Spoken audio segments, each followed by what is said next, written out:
हाल मोर faun पर सुन सैया देवरा के हाल मोर फाउन पर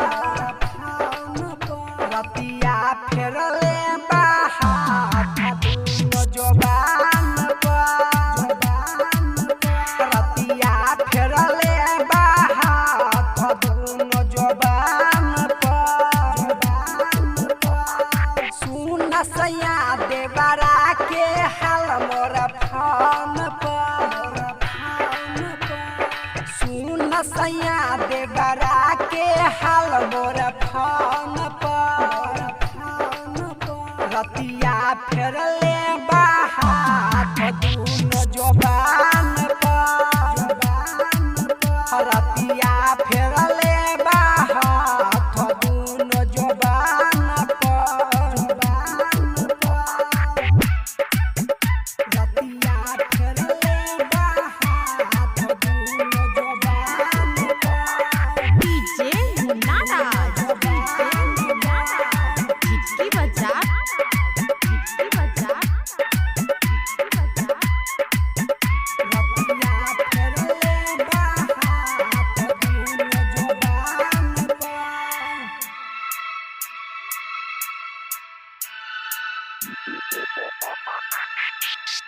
मन माई घबरात बा छुएला चाहे जादानी हो केतनो बहाना बना के सोइया अभी ले बा चले बानी हो मन माई घबरात बा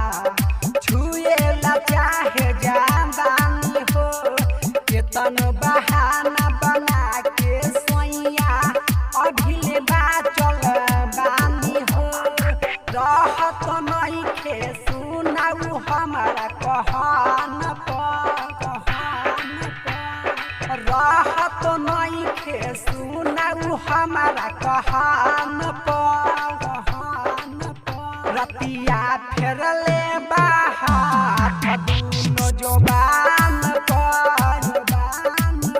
रतिया फेरले बाहात दुनो जबान पर रतिया फेरले बाहात दुनो जबान पर डीजे मुन्ना राज झिटकी बजा रतिया फेरले बाहात दुनो जबान पर